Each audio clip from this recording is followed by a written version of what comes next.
وَلَقَدْ يَسَّرْنَا الْقُرْآنَ لِلذِّكْرِ فَهَلْ مِن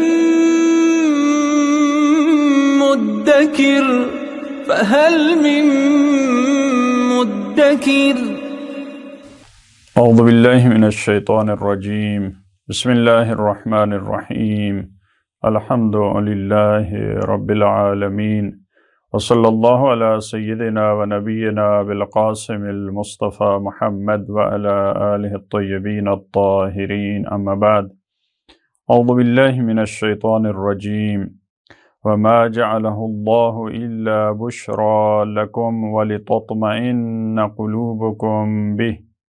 وما النصر إلا من عند الله العزيز الحكيم صدق اللہ العلی العظیم۔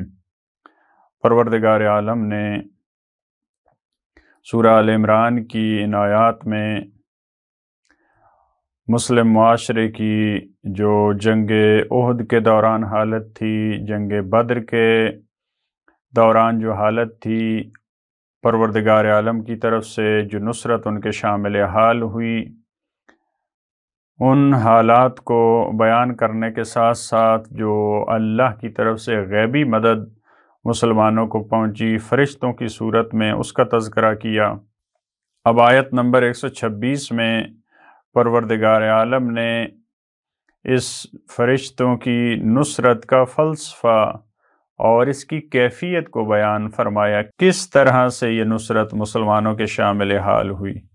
وَمَا جَعَلَهُ اللَّهُ إِلَّا بُشْرَى لَكُمْ، اور اللہ نے اس کو قرار نہیں دیا مگر فقط تمہارے لیے بشارت کے طور پر، یعنی یہ جو نصرت شامل حال ہوئی فرشتوں کی صورت میں، یہ تمہارے لیے بشارت تھی، یہ تمہیں خوشخبری سنانا تھا کہ اگر تم اس طرح سے کرتے ہو تو اللہ کی غیبی مدد تمہارے شامل حال ہوگی۔ یہ بشارت کے لیے تھا، وَلِتَطْمَئِنَّ قُلُوبُكُمْ بِهِ، اور تمہارے اطمینان قلب جو ہے اس کی کیفیت کے لیے تھا، تاکہ تم دلی طور پہ مطمئن ہو جاؤ کہ ہم اکیلے نہیں ہیں، ہم تنہا نہیں ہیں۔ ممکن ہے یہ ایک معنوی طور پہ انسان کو تشویق دلائی گئی ہو، جیسے پروردگار عالم خود فرماتا ہے کہ اگر آپ کام انجام دیتے ہیں، اگر آپ ذمہ داریوں کو ادا کرتے ہیں تو میں تمہارے ساتھ ہوں۔ حضرت نوح کو یہ فرمانا کہ آپ کشتی بنائیں ہماری آنکھوں کے سامنے،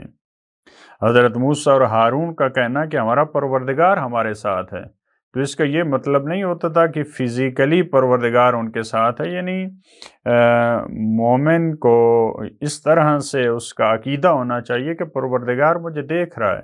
میں جو کام کر رہا ہوں وہ پروردگار کی رہنمائی میں کر رہا ہوں۔ اس انسان کی ہمت بلند ہوتی ہے کہ مجھے کوئی بڑا دیکھ رہا ہے، مجھے کوئی بڑی ہستی دیکھ رہی ہے۔ تو مسلمانوں کے لیے یہ بشارت تھی، یہ اطمینان کی کیفیت تھی کہ تم اکیلے نہیں ہو، تمہارے ساتھ فرشتوں کی حمایت ہے، فرشتے تمہاری نصرت کے لیے تیار ہیں۔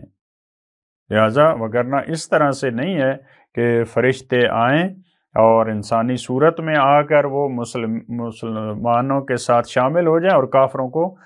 مارنا شروع کر دیں اور قتل کرنا شروع کر دیں، بلکہ ایک معنوی طور پہ ایک تشویق تھی ان کو، اور اسی طرح دشمن پہ ایک رعب تھا۔ جب اس طرح سے اللہ ممکن ہے دیکھنے کی کیفیت میں اس طرح سے ہو، جیسا کہ بعض دوسری آیات میں کہ کافر جو ہے وہ زیادہ دیکھ رہے تھے مسلمانوں کو، تو ممکن ہے یہ وہ فرشتوں کی آمد اس وجہ سے یہ اس قسم کا منظر ہو کہ ان کو زیادہ نظر آ رہے ہیں، لیکن وہی مسلمان لڑ رہے تھے، اس طرح سے نہیں ہے کہ ان کی طرف سے فرشتے لڑ رہے تھے۔ لہٰذا فرمایا یہ ایک بشارت تھی تمہارے لیے جو فرشتوں کی مدد کے ذریعے ہم نے آپ کو دی، اور تمہارے دلوں کے سکون کے لیے یہ تھا۔ وَمَا النَّصْرُ إِلَّا مِنْ عِنْدِ اللَّهِ الْعَزِيزِ الْحَكِيمِ، یہ ایک قانون ہے۔ وَمَا النَّصْرُ إِلَّا مِنْ عِنْدِ اللَّهِ، نصر نہیں ہے، کامیابی نہیں ہے، فتح نہیں ہے مگر اللہ کی طرف سے۔ اگر فرشتوں کے ذریعے تمہیں مدد ملی ہے، تمہیں فتح ملی ہے، تو وہ بھی مستقل نہیں ہے۔ اصل میں اور حقیقت میں جو تمہیں فتح تک پہنچانے والا وہ ذات پروردگار ہے، نصرت فقط اس کی طرف فرشتے اسی کی طرف سے آتے ہیں۔ اگر فرشتوں کے ذریعے تمہیں نصرت ملی ہے، اس کے ذریعے تمہیں قوت قلب ملی ہے، تمہیں سکون اور اطمینان ملا ہے، تو وہ بھی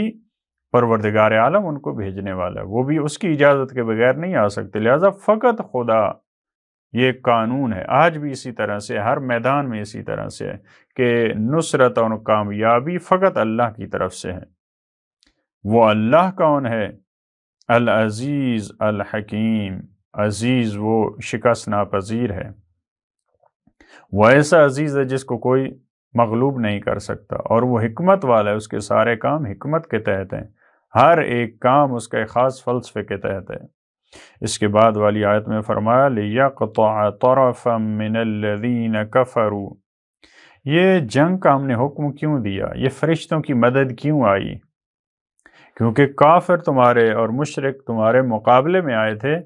چند اہداف کو مد نظر رکھتے ہوئے، کیونکہ پروردگار عالم عزیز بھی ہے اور حکیم بھی ہے۔ اب یہ بھی ہو سکتا ہے کہ پروردگار کی حکمت کا فلسفہ اس اگلی آیت میں بیان ہو رہا ہے، وہ کیسا حکیم ہے، اس نے کیوں تمہاری مدد فرمائی۔ لِيَقْطَعَ طَرَفًا مِّنَ الَّذِينَ كَفَرُوا، اس کا فلسفہ یہ تھا کہ کافر جو تمہارے مقابلے میں آئے تھے ان میں سے ایک تعداد کو پروردگار ہلاک کرے، ان کو ختم کرے، جیسا کہ آپ کو معلوم ہے روایات تاریخ کی روشنی میں، بدر میں ان کے بہت بڑے سردار وہ واصل جہنم ہوئے۔ لِيَقْطَعَ قطع طرف یعنی ایک تعداد جو ہے ان کی دشمن کی، اس کو ہلاک کرنا، اس کو کم کرنا، اس کو نابود کرنا۔ من الذین کفروا، ایک یہ فلسفہ تھا۔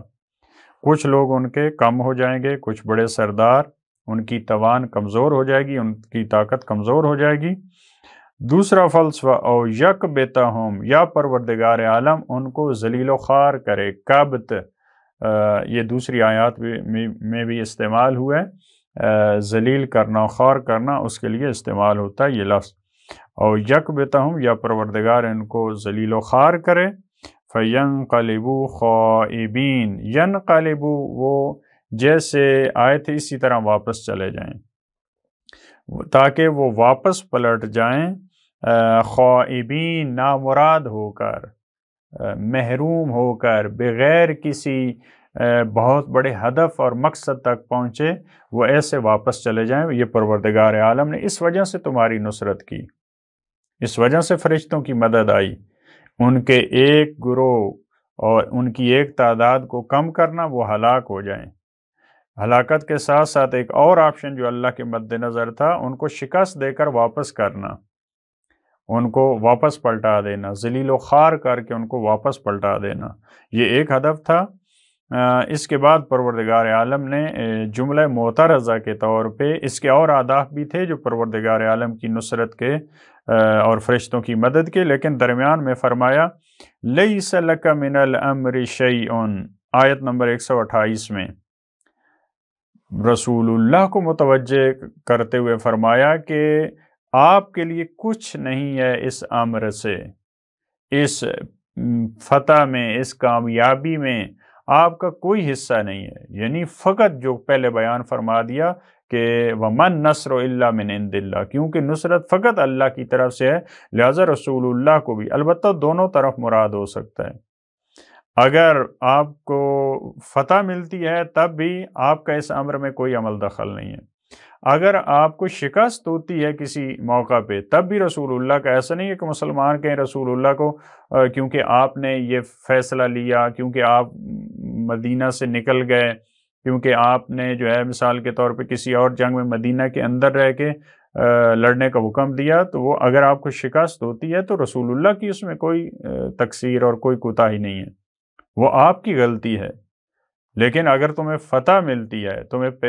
پیروزی ملتی ہے، تو اس میں پروردگار عالم کا ہاتھ ہے، اس میں رسول اللہ کا پھر بھی عمل دخل نہیں ہے۔ یعنی یہ انسان کو متوجہ کرنا اس توحید کی طرف۔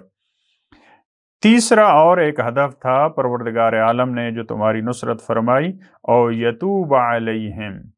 یا ان کافروں میں سے ممکن ہے بعض ایسے افراد ہوں جو واپس پلٹ آئے، جو ہدایت کی راہ پہ آ جائیں۔ لہٰذا ایک یہ بھی ہدف تھا جب وہ فرشتوں کی یا مسلمانوں کی اس فتح کو دیکھیں کہ اتنے کم افراد ہوتے ہوئے اتنے بڑے لشکر کو انہوں نے شکست دے دی تو ممکن ہے کچھ افراد پلٹ آئیں، لہٰذا خدا چاہتا ہے کہ افراد جو ہے وہ واپس پلٹ آئیں اس کی نافرمانی سے۔ اور یعذبہم، یا ایک یہ بھی فلسفہ تھا کہ پروردگار ان کو عذاب دے، وہ دنیا میں بھی عذاب ہو سکتا ہے، آخرت میں بھی، جب وہ ڈٹے رہیں اور توبہ بھی نہیں کرتے، حق دیکھتے ہوئے وہ باطل پہ ڈٹے رہتے ہیں، لہٰذا پروردگار کا یہ ارادہ تھا ان کو عذاب کرے۔ فَإِنَّهُمْ ظَالِمُونَ، کیونکہ وہ ظالم تھے، یقیناً ظالم تھے، اپنی نفسوں پہ ظلم کرنے والے تھے۔ جب انسان توبہ نہیں کرتا، جب حق کو دیکھتے ہوئے انسان واپس نہیں پلٹتا تو ظاہر اپنے نفس پہ ظلم کرنے والا۔ اس سے اگلی آیت وَلِلَّهِ مَا فِي السَّمَاوَاتِ وَمَا فِي الْأَرْضِ، آیت نمبر 129 میں فرمایا اور اللہ کے لیے ہے جو کچھ آسمانوں میں ہے اور جو کچھ زمین میں ہے۔